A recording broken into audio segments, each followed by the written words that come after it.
Rolling in this sand is beating. Guy, welcome to another episode of This Week of Drew for Thursday, March 4th, 20, what? Yeah, March 4th, 2021. On today's episode, we got a Guinness Custy of the Week and a regular Custy of the Week. And at the start of the show, I do a freestyle intro off the top of my motherfucking dome. So I gotta get it fucking know. And you mumble it up, but you don't fucking stop. And you want it and you give it to the top. What's going on? Hi, welcome to another episode of This Week of Drew for Thursday, March 4th, 2021. How you doing? I hope you're doing okay. Are you feeling okay? How are you? I like the way you look today. You smell nice. You smell nice today. I hope you're having a pretty good week. I read on Twitter today or yesterday that Gen Z is coming after Eminem because they've heard some lyrics that he sang in a Rihanna song in 2010. They're listening to Rihanna, and now these Gen Z kids are like, you know, I guess these kids, they're born in like 2003 or 4 or whatever the fuck. So they were only like 6, but now they're like 17, 18, and they're like, you know, 6 when that Rihanna song came out in 2010 with Eminem, and now they're 17, 18, and they're listening back and they're going, well, these lyrics are horrific. This is disgusting. This is deplorable. We need to get rid of Eminem. And then they're all out, like all these little kids are trying to like, cancel Eminem. And everyone's like, all the millennials are just like, yo, buddy, like, good luck. Like, fuck you. Like, it's like, you can't. He's uncancelable. he thrives off being canceled.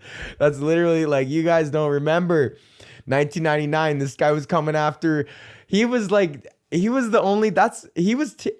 insulting like other celebrities around him, like other musicians, like pop stars around him, like by name, being like fucking like Christina Aguilera and Fred Durst, and argue who gave head to worst. Fucking Carson, sitting next to Carson Daly and Fred Durst.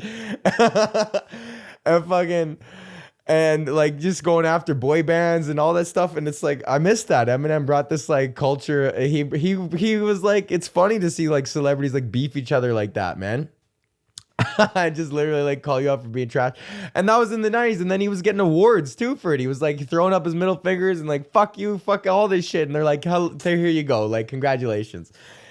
So yeah, like it's like, why don't you listen to Kim? Like, you hear the lyric that they're all pissed about is, he like, like, you do this again, I'm gonna tie you to this bed and then burn the house down again or something like that. And it's like, okay, well, like, you guys are worried. Eminem has done a far lot worse to his lovers. How about slitting her throat and driving her down and shotgun in this fucking so he can drive in the 2-person lane with Kim's. Listen to Kim. That's all I have to say to the Gen Zers who are trying to cancel Eminem, is listen to Kim, and then and maybe it'll just be like the shock, like the fucking punch that they need to like punch them in it, like, because that's the point of it. It's just like, wow, like you listen to that, it's like, okay, well, he couldn't possibly be serious, you know, like this is that's what I thought when I listened to all that stuff. You didn't take it, you don't listen to Eminem be like, oh, I'm gonna like chop my wife's head off and fucking drive around with her tied up in the trunk and stuff, and think like, oh, like he does that, like that's a good thing to do that I should do. It's like in the same way that you would characterize the person who wrote Saw or you know, as like some sort of like psychopathic like murderer. Like, they're not advocating that you do that, but like it was just like a form of entertainment. It was like horror, like the genre, like a film genre, but personified in this like jokingly sort of, that's why he blew up, because you had never seen like funny horror before. Like, he was super funny and like terrifying with these words at the same time, and he was just super funny. So it was like, he kind of invented a new genre of like being like a funny horror guy. And then, yeah, so like, no, everyone's trying to cancel him now, but fuck that shit, man. Almost popped my shoulder out on the podcast. Holy fuck, did you see that? That's how you do that, is you just reach backwards just a little bit and then pop that shit out. Okay, so let's do a little bit of a how was my week? Yeah. You know, What have we been up to here? You know what I did actually? I don't think I talked about it on the podcast, but I did stand up. I told you guys I was going to do stand up, but I did stand up in Kitchener, Waterloo. Whoops. I did stand up in Kitchener for like 10 people. We did 2 shows because it was legally allowed to have 10 people. And the first show was just like all random comedy fans. And like they were there. They were down with the bar. The bar had done comedy before. And the guy who runs the bar is fucking super dope, man. Like he loves comedy. And like they run a really good kitchen too. They got like pigtails and shit. So I had some pigtails and like a brisket sandwich. And the show was fun, dude. It was like nice just to go out there. And I was like, okay, well, I have no jokes. And it's like, I was like, if I go up there and just go and do my act from like before, I'll be like, I was thinking like, what was all this for then? Like, what was I don't know, man. I just felt like I can't go up there and tell those same jokes that I told before because I wrote them in a different world. So it's like the context of society in which we live is completely different than what it was exactly a year ago. And if your jokes are so, evergreeny, that they have been able to slide through this transition, then that's maybe a testament to how good of a joke writer you are, that they're like this evergreen humor, but it also might be a testament to the fact that you're not really like digging personally for material and that you're just, you're just kind of making jokes like, oh, hey, up, oh, boo,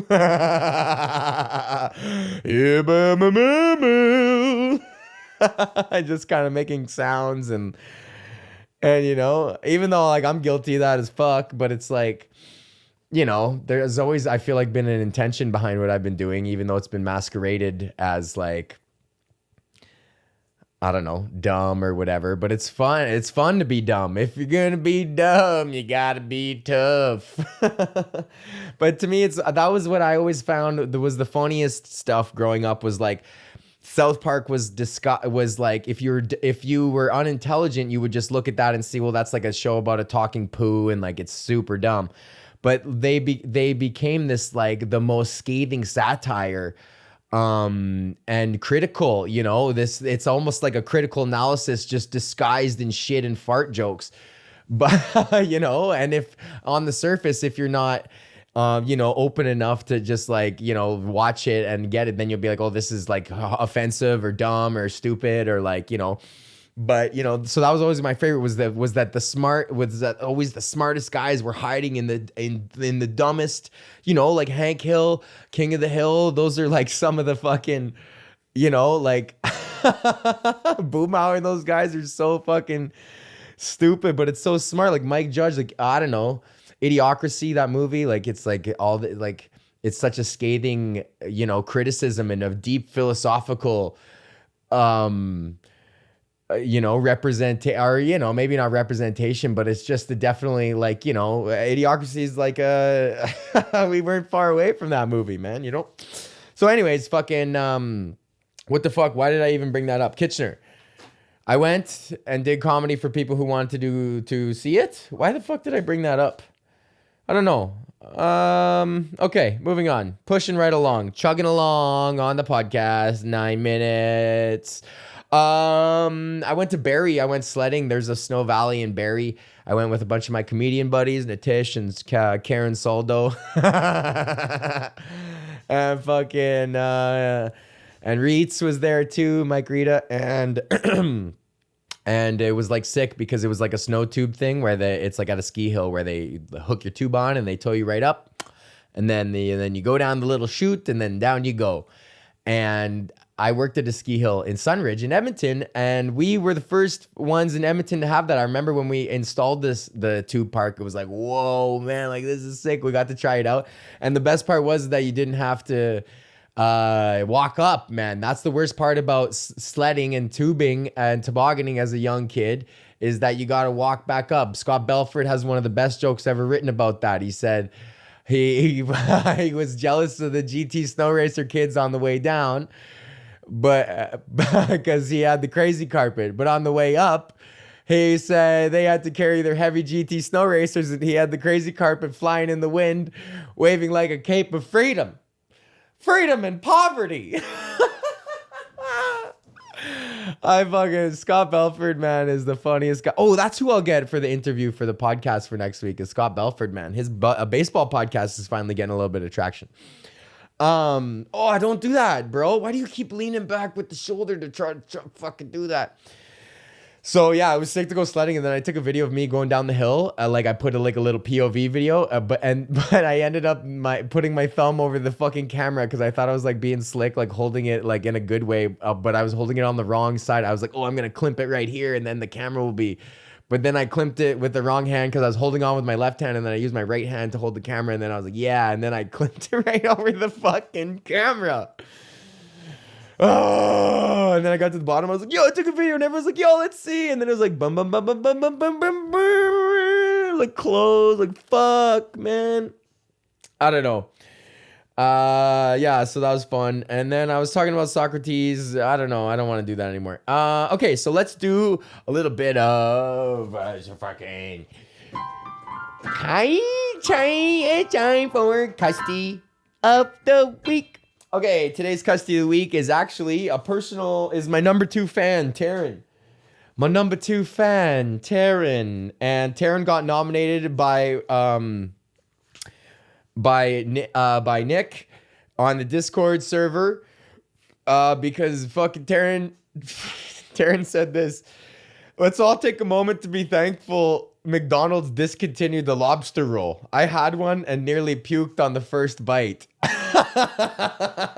It's like, okay, buddy, first of all, you're in fucking Saskatchewan. Do not eat any seafood. Don't eat any seafood. Just maybe shrimps if they were frozen on the boat.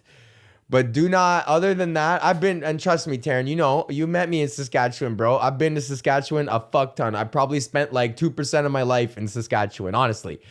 And that's a lot, 2%. That's a long time of your life to spend somewhere. I fucking spent 2% of my life in Saskatchewan. And I can tell you right now, buddy, don't order jerk chicken in Saskatchewan and don't order seafood in Saskatchewan.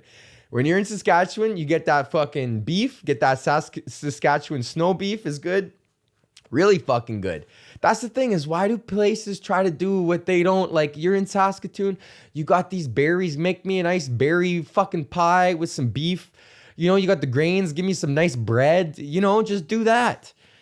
You don't got to be making jerk chicken. I went to Blind Mike, rest in peace, fucking took me to this jerk chicken place. He's like, this is the best place. And this guy and it was a Jamaican dude too. So I was really shocked, but I think he realized he didn't have to. He's like, I don't have to. I could, but I don't have to. Because I was coming from here eating like proper ass jerk chicken for like $6. At the time, man, when I moved here, jerk chicken was $6, not $7 for a small. But it was $6. And then you go to this place and it's like a restaurant, sit down restaurant. It's like $14.95 for a jerk chicken. You're like, fuck, okay, whatever. It's gonna be a big plate. It comes out with the rice and peas, and it's just shitty rice and peas, and then a fucking bag salad, like the garden bag salad. And then there's a chicken breast that's just been like smashed and like not even like somehow pan fried, but not crispy or like unsauteed. I don't know. And it just had like it just had like paprika and stuff. Like it did not taste like jerk chicken at all. I don't know, man. So if you guys know, if you're in Saskatoon, you know the fucking jerk chicken place that I'm talking about, man. But that shit is whack. So anyways, Terren is Custy of the Week now because he fucking ate a lobster roll from McDonald's. And then, yeah, everyone else is like, why would you do that? And then Terren said, seemed like a good idea at the time. And Nick said, I nominate you for Custy of the Week.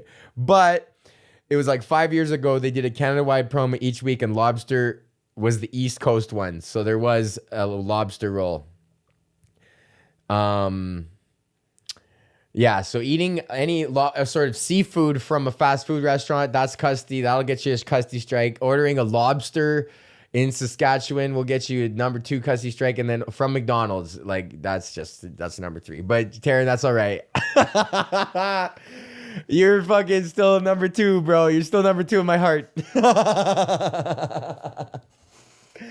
Okay, now what else do we got? We got lobster. What do we have? 15 minutes? Okay, we might as well just shut down. Okay, thank you to everybody who pays for the show. Anthony, Blair, Joel, Mike D, Patrick, Nick and Mac, Bubba, Marnus, Terren, Bryce, and motherfucking Hall of Fame, Colette and Andre. Say the name. Shout out to Mink. Hi, Mink. Hi, Mink. Hi, Mink. Hi, Mink and Mac and PG and Com. What's going on? Brothers Graham 118. And yeah, okay. Oh, and our sponsor, kingtutscannabis.com. I'm sending out the stuff. Patrick, the stuff that I had from earlier is gonna get sent out with this batch. So everybody's getting their extracts. Don't fucking worry about it, okay? You know I got shit going on. You guys know I'm good for it, okay? The time lengths, but I showed you I got it. And I don't know how to smoke it. So you know it's coming down the pipe eventually. I'm not a depot, but I'm running. I'm doing the best I can. But I'm good for the extracts. Don't worry. You guys are coming. KingTutsCannabis.com. Use the promo code Drew for 10% off your order. And if it's your first time, you'll get 15% off because we still want your motherfucking number in the tester. Yeah. So there you go. Fucking A. Okay. What do we got? We got. Oh, I ate the lobster roll and I pooped a hole in my Levi's, down my thighs. I got a lobster poop. Lobster poop. Well, I ate a lobster roll. Lobster roll from McDonald's, you know. From McDonald's, you know. And I shit a hole in my Levi's, dripping down my thighs.